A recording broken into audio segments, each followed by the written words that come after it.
Halo, assalamualaikum. Kita ketemu lagi. Selamat sore nih sekarang saya lagi bikin videonya. Di luar juga masih cukup cerah ya.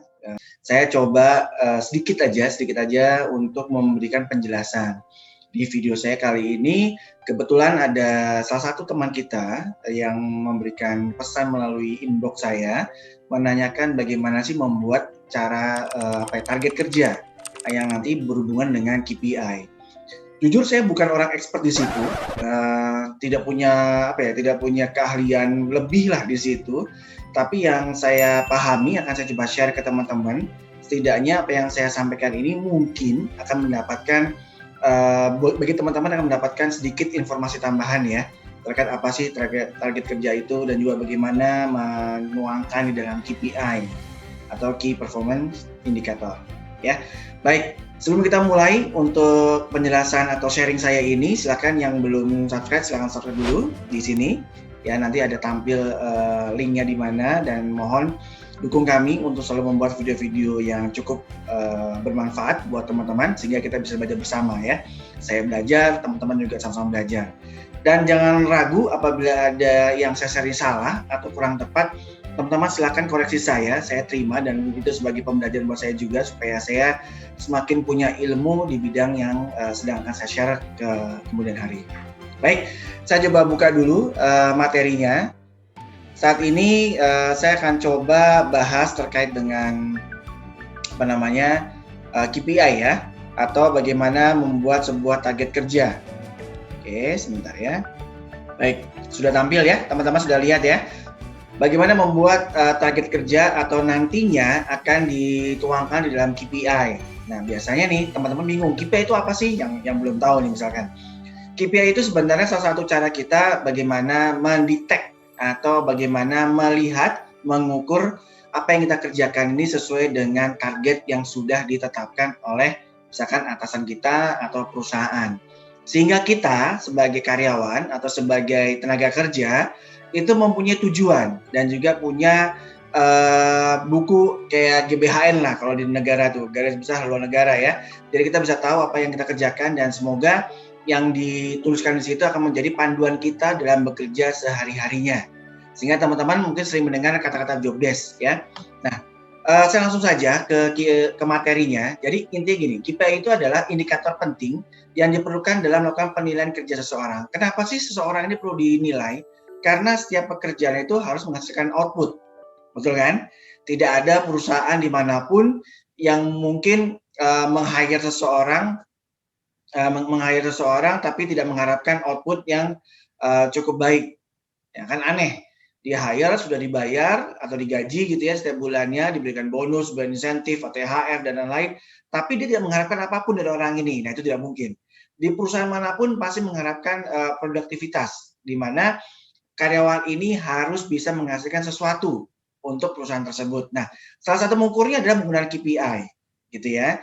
Jadi sebenarnya ini adalah salah satu cara atau langkah-langkah strategis bagaimana menciptakan dasar analisa dan juga pengambilan keputusan sehingga dapat kita fokus kepada perhatian yang memang kita lebih fokuskan atau yang kita inginkan dicapai oleh si karyawan. Bahkan di level perusahaan pun, setahu saya pun ini akan bisa menjadi satu penilaian khusus. Misalkan perusahaan ini akan dikatakan berhasil atau berkembang kalau dilihat KPI-nya dia memasuki penilaian tersebut. Misalkan perusahaan ini ditargetkan menjadi 5 besar, 2 besar atau 3 besar di kancah market di negara tersebut, atau misalkan di Indonesia misalkan begitu ya. Nah, kita lihat nih selama setahun itu berhasil nggak dia mencapai 2 besar atau 5 besar tersebut. Nah, itu kan KPI juga tuh akan lihat. Nah, jadi intinya KPI itu sebenarnya akan bisa mengukur keberhasilan dan akan mudah dihitung atau akan mudah dicapai apabila justru ada tools-nya atau ada ukurannya. Jadi misalkan dikatakan sukses itu apa sih? Dikatakan berhasil itu kalau bagaimana sih? Atau misalkan dikatakan bahwa saya sudah mencapai keberhasilan nih, sudah mencapai sukses dan saya berhasil di posisi saat ini. Nah, apa ukurannya? Dan dibandingkan dengan yang sebelumnya seperti apa? Sehingga kita bisa mengatakan bahwa oh, Bapak memang lebih baik daripada sebelumnya. Oh, Bapak ternyata ranking 1 dibandingkan dengan ranking 2 karena ada ukurannya. Bahkan di sekolah aja kita tahu ada nilai ya, raport ada peringkatnya, semakin nilainya bagus, maka rankingnya akan menjadi ranking 1 atau seterusnya, seperti itu. Jadi ada ukurannya teman-teman. Nah, kalau secara teori, ini saya tidak perlu menjelaskan secara teori karena memang bukan keahlian saya, tapi yang saya ketahui ada 6 yang biasanya digunakan. Kenapa KPI itu digunakan dalam suatu perusahaan? Dan biasanya cara pengukurannya adalah 6 ini, ya, perhitungannya. Ada yang berdasarkan pendapatan per karyawan, jadi kamu dapat berapa, perusahaan kamu dapat berapa di pendapatannya, kemudian dibagi jumlah karyawan. Dan juga misalkan keuntungan per karyawan, berapa marginnya dan dibagi dengan karyawan. Nah, ini biasanya akan mudah menghitung apabila memang karyawannya agak jauh, misalkan ada di cabang mana begitu ya. Kita bisa katakan bahwa cabang sana meraih keuntungan sekian dibandingkan dengan karyawan yang sekian, terus kemudian dibandingkan dengan cabang yang lain. Nah, juga bisa dihitung seperti itu sebagai KPI. Kemudian persentase tagihan karyawan. Nah, cost yang keluar, tagihan-tagihan yang keluar, atau pengeluaran untuk membiayai operasional itu diperhitungkan di masing-masing karyawan. Itu juga bisa dihitung sebagai KPI. Semakin cost-nya kecil misalkan, kita bisa katakan bahwa berhasil atau sukses menghemat misalkan anggaran dan lain-lain. Dan yang biasa terjadi adalah yang bisa digunakan di perusahaan-perusahaan biasanya tingkat penyelesaian tugas rata-rata. Misalkan nih, saya diberikan job desk, kemudian job desk saya itu apa saja sih? Dirinci kan biasanya, A, B, C, D, E gitu ya. Kemudian yang A, kira-kira kamu bisa dikatakan berhasil memenuhi ini apa akhirnya, outputnya apa? Oh misalkan kalau saya sebagai seorang rekruter, saya bisa meng-hire orang dalam jangka waktu 1 bulan 20 orang misalkan. Nah, tuliskan tuh target 20 orang per bulan. Nah, misalkan begitu ya, atau misalkan berarti kali 12 kalau per tahun, itu targetnya selama setahun. 20 kali 12. Nah, itu kan dihitung. Nah, nanti di akhir bulan atau di akhir semester pertama atau bahkan di akhir tahun, kita bisa bandingkan selama per bulan sekian angkanya, rata-ratanya, dan kemudian di akhir tahun berapa? Capai nggak sesuai dengan target per bulan? Nah, itu dikatakan bahwa orang itu berhasil. Ya, maka ada hitungannya tuh, ada kita sebutnya bisa L1, L2, L3 gitu ya. Jadi ada istilahnya ada rentangnya. Misal ada kelasnya lah. 1 2 3 4 5. Semakin tinggi 5, L5 misalkan dikatakan bahwa dia semakin bagus nilainya. Dan biasanya nilainya tuh bisa dikatakan 1 2 3 4 5 lah kayak IPK begitu ya. Kalau semakin mendekati 4 kan semakin bagus misalkan begitu. Ya, itu nanti akan saya jelaskan di contoh di akhir. Kemudian bisa juga suatu perusahaan itu menghitung dari lembur per karyawan. Kalau lemburnya makin kacau nih, makin banyak, oh berarti dia nggak efektif. Gitu. Nah, ini juga bisa jadi KPI dan suatu perusahaan. Tapi kalau lemburnya semakin sedikit, tapi produktivitasnya meningkat, berarti ini cukup baik pengelolaan pekerjaan di ranah karyawannya. Jadi produktif kan? Kemudian yang terakhir biasanya kapasitas karyawan. Nah, satu karyawan ini bisa mengerjakan apa saja. Tercapai nggak yang dia kerjakan? Misalkan yang tadinya ada 2, kemudian dipegang oleh 1 orang, kira-kira bagaimana? Atau dibaliknya, yang biasa 1 orang membutuhkan waktu cukup lama, dan begitu diganti menjadi 2 orangnya, ternyata semakin lebih cepat dan lebih efektif, lebih efisien waktunya. Nah, itu kan juga lebih baik. Nah, juga perhitungan-perhitungan yang digunakan oleh perusahaan ya. Saya tidak akan bicara lebih jauh karena ada yang lebih jago dari saya pastinya. Nah, nanti teman-teman bisa buka lagi buku-buku teori kalau misalnya teman-teman tertarik untuk KPI dan di googling masih banyak terkait dengan KPI ini dan teman-teman bisa belajar lebih banyak juga dari sana. Ini penjelasan singkat dari saya terkait dengan apa saja KPI yang digunakan oleh perusahaan ya. Dan kemudian manfaatnya apa sih penilaian kerjaan ini melalui KPI? Ya tentunya kita lebih mudah dalam mengukur kinerja karyawan ya. Dengan adanya ukuran tadi, target sekian tercapai berapa? Oh ternyata di bawah nih, oh, berarti kamu nggak tercapai nih. Atau misalkan oh di atas, wah kamu tercapai dan bahkan lebih dari target yang diukur. Wah ini berarti orangnya star gitu misalkan. Nah bisa diperhitungkan menjadi kenaikan gaji, dapat bonus, dapat insentif, misalkan promosi dan lain-lain kan begitu ujung-ujungnya ya yang teman-teman ketahui dan saya pun ketahui seperti itu. Tapi kalau di bawah target pencapaiannya gimana? Ya kita evaluasi misalkan nih ya tidak tercapai kita bisa menjadikan orang tersebut kita evaluasi ya 3 bulan ke depan kalau masih tidak ada perubahan kamu terpaksa mengundurkan diri dari perusahaan ini ya. Biasanya teman-teman sales atau marketing tuh yang seperti itu. Misalkan ditarget 1 bulan 5 orang misalkan atau misalkan penjualan 5 unit mobil. Ternyata dalam 3 bulan ke depan hanya jual 1, 2 gitu ya, tidak mencapai 5 atau lebih, ya kita evaluasi gitu. Dan perusahaan pasti kan tidak mau menyimpan orang yang tidak capai target, sehingga mau nggak mau kita terminate atau kita lakukan pemutusan hubungan kerja berdasarkan dengan kinerja dia tadi. Dan kemudian apa sih kegunaannya? Yaitu yang pasti karyawan jadi lebih mengerti bagaimana mencapai si target tersebut, cara-caranya begitu ya. Secara definisinya apa, dari job desk diwajibkan ke dalam KPI, kemudian per bulan, per semester atau per tahun ngitungnya bagaimana kan tadi terlihat apa yang bisa kita capai, gitu. Dan yang terakhir ada dua, yaitu hasil kinerja menjadi lebih terukur, ya teman-teman. Kalau teman-teman lihat di sini kan dia sehingga lebih terukur yang sedang tadi. Kalau misalkan mencapai target, dapat penghargaan, bahkan juga dapat punishment kalau tidak mencapai target.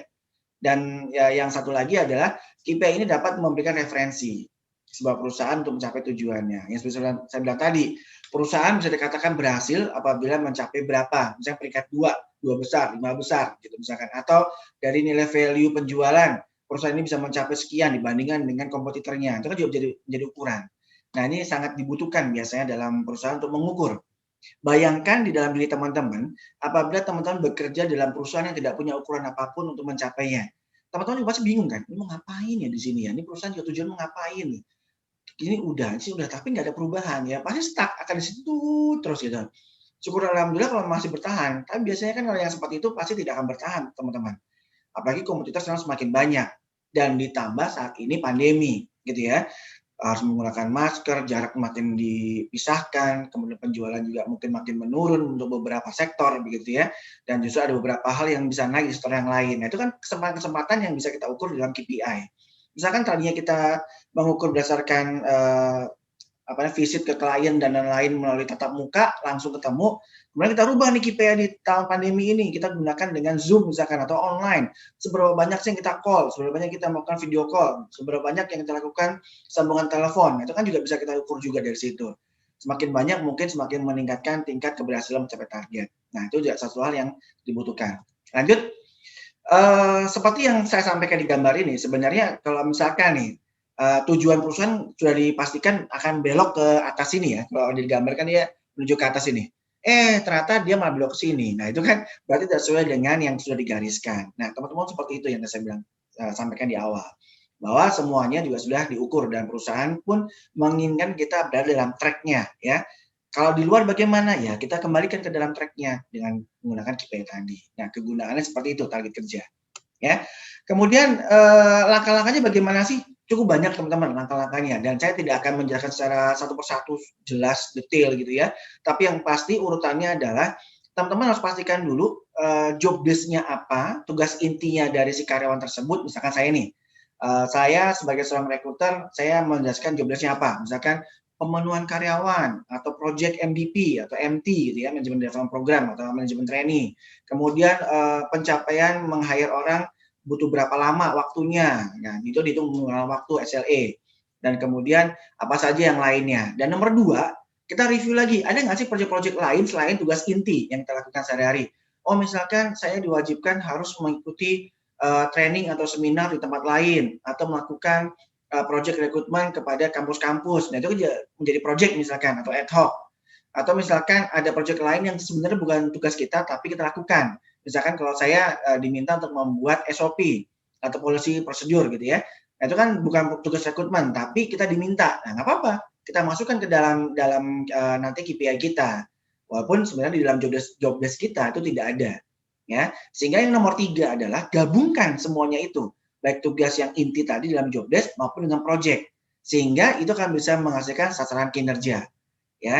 Dan kita sudah gabungkan semuanya dan kita bisa pilih nih, kita kelompokkan yang mana yang menjadi misalkan tujuannya menuju customer service atau customer oriented, orientasi ke customer, atau mana yang memang fokusnya kepada financial atau kepada budget gitu kan, atau yang ketiga bisa saja kita katakan mana yang lebih kepada bisnis operasional yang berhubungan dengan bisnis, atau misalkan juga lainnya adalah mana yang berhubungan dengan people development atau learning.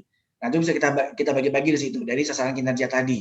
Sehingga pada saat kita menentukan sasaran kinerja, kita akan memiliki beberapa KPI yang bisa kita katakan dari job desk yang tadi, yang sudah dirinci tadi kan. Nanti saya berikan contohnya supaya teman-teman juga paham ya. Dan terakhir adalah dalam menentukan targetnya, teman-teman jangan lupa, biasanya disarankan menggunakan metode SMART. Apa sih SMART itu? Ini dia. Pertama adalah tentu spesifik ya, terukur. Dalam hal ini kita menetapkan targetnya adalah benar-benar detail atau spesifik. Dan kita tahu bahwa berapa sih penetapan targetnya. Misalkan kira-kira berapa lama sih jam kerja karyawan? Oh misalkan 40 jam nih yang diharapkan teman-teman bisa digunakan untuk melakukan pembelajaran atau training misalkan. Nah itu bisa diukur di situ, spesifik kan. Tapi kalau kita bilangnya adalah dalam 1 tahun kamu harus ikut training apa saja. Ya itu nggak akan terukur kalau kita tercapai dalam tim learning development. Dia juga harus mengukur nih berapa karyawan sudah mencapai, berapa orang yang sudah ikut kan juga harus diukur sih itu. Tapi kalau nggak spesifik ya berantakan pasti datanya. Semua orang ikut training tapi nggak pernah terdata. Dan itu kan juga akan menjadi kesulitan di kemudian hari untuk kita ukur dan keberhasilan training itu seperti apa ke depannya. Misalkan ya. Kemudian yang kedua adalah measurable, ya terukur. Terukur itu maksudnya misal targetnya harus tercapai dari 10 program ini 100%. Gitu ya. Biasanya kalau ada perusahaan ada yang ya 90% lah dari 10 programnya harus tercapai. Itu sudah dikatakan baik. Nah, lebih dari itu bisa mencapai 100% akan lebih bagus. Atau 110% nambah satu program lagi menjadi 12 atau 13 misalkan. Ya itu lebih bagus lagi. Gitu. Nah, makanya nanti ada rentangnya tuh. L1, L2, L3, L4, L5. Misalkan yang tadi tengah-tengah ada 100% atau 90%, kalau dia semakin nambah programnya, nambah banyak, ya itu berarti dia akan menjadi lebih bagus nilainya. Gitu ya, nanti saya contohkan. Achievable, ya pastinya harus mulai tercapai. Kalau nggak tercapai ya gimana dia bisa terukur gitu ya. Misalkan kamu target tahun ini adalah 1M, padahal pengalaman-pengalaman setahun-tahun sebelumnya paling banter, paling banyak kayak 100 juta. Ya kan ini butuh perjuangan kan. Kecuali dalam perubahan dari 100 juta menjadi 1 miliar yang ketika misalkan tahun ini itu ada perubahannya, ada kinerjanya, ada strateginya, ada cara-cara bagaimana mencapainya, ya itu baru teman-teman bisa mengatakan bahwa itu bisa terukur atau bisa tercapai gitu ya. Karena anggaplah orang sales misalkan, orang biasanya juga di sini cuma 1-2 unit mobil terjual kok Pak, kok Bapak mentargetkan 10. Itu gimana sih ceritanya? Nah, ini yang perlu ditanyakan. Kenapa? Makanya kadang-kadang nih menurut teman-teman yang saya ketahui ada yang namanya coaching nanti di kemudian hari setelah KPI terbentuk. Kenapa? Ya benar, memang dulu-dulu cuma 1-2 unit mobil, tapi saat ini kita ingin lebih capai lebih banyak nih supaya kita bisa bersaing dengan kompetitor kita. Maka dari itu kita berharap tahun ini antara 5 sampai 10 harus sudah tercapai dalam 1 bulannya. Nah, caranya bagaimana? Ya kalau misalnya dari kamu bagaimana caranya? Kamu punya strateginya enggak? Oh, saya belum ada, Pak. Saya hanya punya ini caranya. Oh, boleh nggak apa-apa gunakan cara itu, tapi saya punya saran. Bagaimana kalau dengan menggunakan cara ini? Nah, kamu mix dan kamu pasti akan coba dan kita akan lihat di akhir tahun tercapai atau tidak. Tentunya itu akan lebih memudahkan ya kalau seperti itu ada coaching. Dan yang R-nya adalah lanjut ya, relevan dan targetnya harus relevan dengan sasaran kinerja. Jangan kita menargetkan apa ternyata tidak sesuai dengan sasaran kinerja yang kita inginkan. Misalkan harus bisa mencapai 10 unit mobil penjualan. Ternyata targetnya beda nih. Yang tercapai jumlah biayanya saja. Harus bisa menjual mobil dengan harga sekian. Nah, kan betul berbeda. Dan jadi harus detail nih dan relevan. Mana yang mau diukur? Unitnya kah yang akan diukur? Misalkan dari 10 unit itu atau harganya, hasil penjualannya maksudnya yang akan diukur. Nah, harus dijelaskan nih dan harus detail. Jadi nggak boleh asal menentukan begitu saja, berbeda. Kemudian waktu atau time yang terakhir ya. Target sebaiknya juga diberikan batasan waktu. Misalkan akhir tahun, 2 bulan, 3 bulan ke depan, bulan April, bulan Agustus. Nah, itu harus jelas tuh. Misalkan April naik 10%, Agustus naik nanti 20%. Nah, itu harus dijelaskan di situ. Ya, cukup paham kira-kira ya? Ini contohnya teman-teman. Saya cepat saja. Jadi misalkan teman-teman ya, saya sebagai seorang recruiter atau saya menyebutnya lebih ke talent acquisition. Ini job desk namanya teman-teman. Job desk-nya apa sih dari si talent acquisition ini atau recruiter? Ya ini, dia harus bisa membuat satu planning dari manpower, kebutuhan manpower, kebutuhan karyawan maksudnya ya, di dalam suatu perusahaan dan bagaimana caranya dia menarik orang-orang untuk bisa melamar ke tempat dia, sehingga dia bisa mendapatkan data source yang cukup bagus dari beberapa various channel atau dari beberapa source gitu ya. Dan setelah itu direncanakan untuk proses seleksinya dan akhirnya masuk. Dan setelah itu nanti diserahkan ke learning development untuk career programnya dia gitu ya. Itu secara keseluruhan job purpose-nya. Jadi secara keseluruhan tugas kami seperti itu. Nah, tapi kan nggak mungkin hanya ini saja. Mungkin kalau orang baru kerja di sini sebagai recruiter bingung, gimana caranya ya Pak? Nah, makanya kita rincikan lagi di responsibility-nya, dibagi lagi, coordinating with hiring manager to identify staffing needs, dan kemudian mungkin receive briefs from user regarding the needs of the buying power, misalkan seperti permintaan kerja itu seperti apa sih, dijelaskan secara spesifik, sehingga kita tahu bahwa oh kerjaan yang kita cari orang seperti ini. Nah kemudian kita tahu nih sourcing potential candidate ada di mana, apakah lewat koran zaman dulu atau sosial media atau menggunakan jasa job portal yang saat ini sudah cukup banyak. Dan selebihnya itu kita rincikan tuh di situ job list-nya. Dan yang di sebelah kanan itu sih biasanya terkait lebih kepada orangnya yang kita cari harus mampu seperti apa. Misalnya spesifiknya minimal edukasinya, minimal experience-nya, dan industri dari mana, background atau perlu sertifikasi atau tidak, dan lain-lainnya.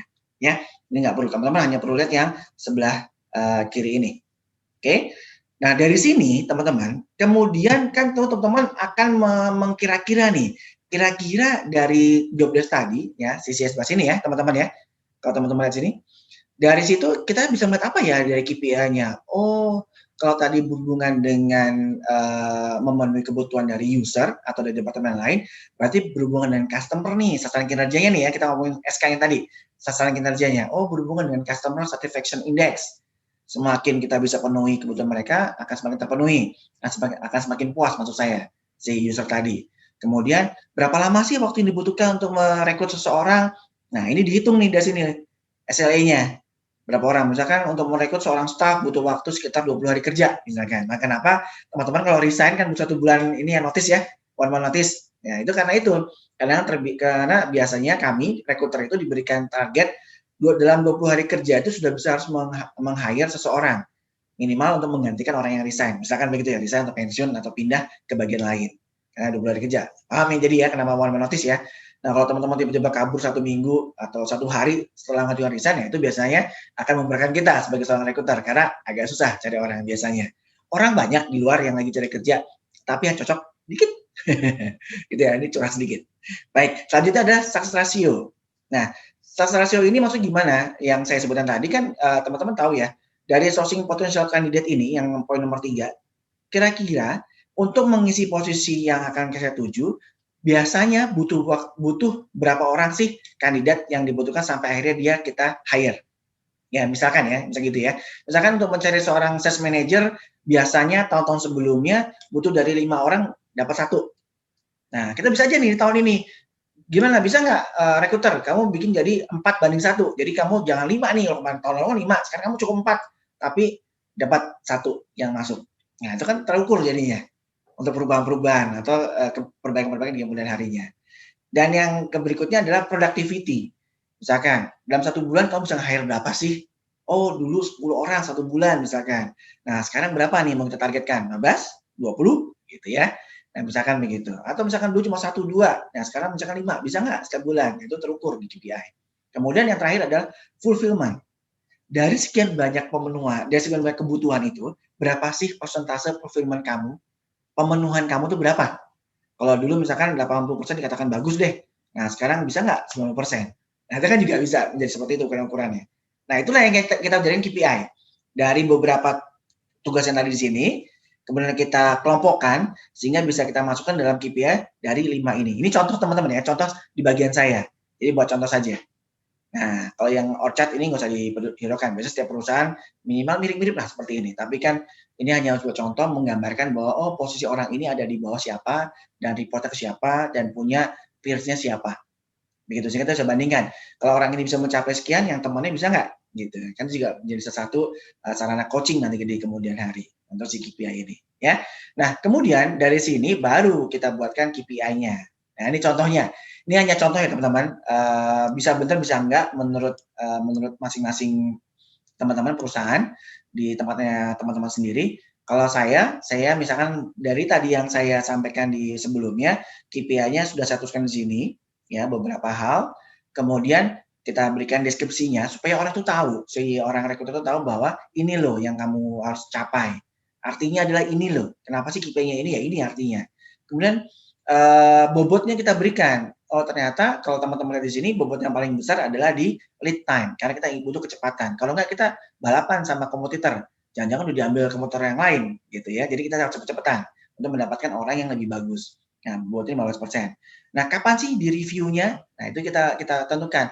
Quarterly ya, setiap 3 bulan sekali kita review ya, gimana pencapaiannya. Sehingga kita tahu bahwa dalam pencapaiannya itu dia bisa mencapai berapa berapa berapa hari, kan hitungannya hari kerja nih targetnya. Nah, saya bilang tadi, kalau dikatakan bagus, biasanya targetnya kita masukkan ke L3 targetnya. Jadi kayak ini target ruler atau penggarisan ya, si targetnya sendiri. Saya masukkan L3 target kita, dan kalau dia bisa mencapai lebih cepat, merekrut orang berarti lebih bagus. Dan L5 pun seperti itu. Ya, begitupun selanjutnya, Customer Satisfaction Index ini dari skor mengukur kepuasan karyawan terhadap kinerja HR misalkan, atau dari user bagaimana menganggap kita sebagai HR, sebagai partner mereka sudah cukup memuaskan atau tidak. Bobotnya berapa dan itu berapa sekali dalam setahun yearly. Dan skornya berapa. Nah, biasanya kita kasih kuesioner tuh ke user-user di mau menjelang akhir tahun. Puas nggak mereka? Dan kalau IPK kita nih, dan takutnya IPK dapatnya 3, ya berarti capai target kita sesuai dengan yang kita inginkan. Tapi kalau ternyata lebih bagus 4 atau 5, wah itu lebih bagus. Berarti kita akan dapatkan lebih baik. Kemudian success ratio yang saya bilang tadi, yang tadi mungkin tahun lalu 5:1, sekarang dia 4:1. Nah, dan kalau ini malah lebih 3 lagi, lebih kecil lagi. Jadi harus dari 3 dari 1 sudah tercapai. Atau misalkan cuma 2 atau 1 kandidat langsung masuk, nah itu juga lebih bagus. Ya, dan dinilai sebagai L5 kita. Kemudian fulfillment-nya, project-nya tadi apa? Misalnya MVP di sini contohnya. Dan dia tercapai itu bobotnya 10%. Dan targetnya persentase. Jadi kalau misalkan dari 100% di sini cuma tercapai 8%, sudah capai target menurut kami. Tapi kalau lebih tercapai ya berarti lebih bagus. Sama seperti yang fulfillment yang selanjutnya. Ya. Nah, ini kalau dihitung kan 50% nih. Ya, berarti 50% inilah bobot yang dimiliki oleh si karyawan ini. Biasanya bukan 100%, Pak. Betul, 100%. Nah, kalau di tempat kami, ini contoh aja ya, contoh. Saya bukan memberikan yang kebenaran ya, jadi hanya sebagai contoh aja. Kalau di sini saya memudahkan saya menilai aja, memberikan contoh, jadi saya bikin 50%. Nah, biasanya perusahaan ada juga pilih company KPI. Yang saya bilang tadi, company juga harus mencapai target apa tuh dalam sehariannya, dan nanti setahun itu seperti apa, sehingga bisa mencapai KPI-nya dia. Misalkan di sini 50%, berarti si KPI company-nya mungkin sama 50%. Nah, misalkan tadi dia mencapai 3 besar, misalnya 5 besar, atau mencapai efisiensi budget selama setahun. Nah, itu kalau misalkan dia berhasil, kita juga dapat tuh, karena 50-50 kan. Nah, semakin bagus di kita juga akan berpengaruh di company KPI untuk di akhirnya total dari KPI kita. 50% dari kita, 50% dari company KPI. Kalau dua-duanya bagus, ya bagus dapat nilainya kita. Misalnya 3, sekian, gitu, atau 4, mendekati 4. Ya. Biasanya nilai itu sampai dengan 5 biasanya. Karena L5 kan. L5-nya kayak IPK aja. IPK sampai dengan 4 ya. Semakin menuju 4 berarti sempurna kan. Nah, kalau di kami juga seperti itu. Semakin dia mendekati 5 ya berarti sempurna nilainya. Gitu kira-kira teman-teman ya. Ada pertanyaan silakan masukkan ke inbox dan teman-teman juga masih bisa mencapai thread saya di Instagram. Ada 2 di era Subagianto atau Rotan Manajemen. Kalau ingin ada pertanyaan melalui email silakan di rotan.mgt@gmail.com atau databank@rotanmanajemen.com. Ya, silakan jangan ragu-ragu untuk melakukan pertanyaan, dan apabila ada pertanyaan nanti mungkin saya buatkan videonya supaya kita juga sama-sama belajar. Saya juga dengan ini kan juga tambah belajar nih. Dan kalau apalagi nanti ada masukan dari teman-teman, Pak ternyata salah tuh, ya nggak apa-apa. Saya pasti akan dikoreksi kok. Saya suka dengan koreksi karena saya juga masih belajar sampai dengan sekarang. Oke, terima kasih banyak atas waktunya. Teman-teman bisa mendengarkan video ini sampai selesai. Dan jangan lupa pesan saya, support saya, subscribe channel saya sehingga saya juga akan terus membuatkan video-video yang menarik dan sehingga menambah konten-konten positif di sosial media kita. Gitu ya.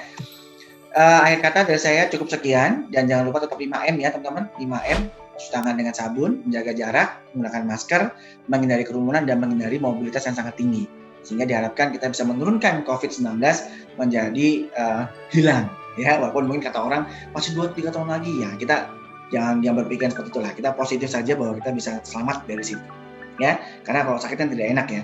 Lebih kita mencegah dari sekarang untuk keluarga dan untuk teman-teman kita dan bahkan untuk rekan-rekan kerja kita yang dekat dengan kita di kantor. Baik, terima kasih banyak. Sampai ketemu lagi. Saya ucapkan dan semoga teman-teman mendapatkan manfaat yang positif dari video saya dan doakan supaya kami juga tetap bisa memberikan video-video menarik di kemudian hari.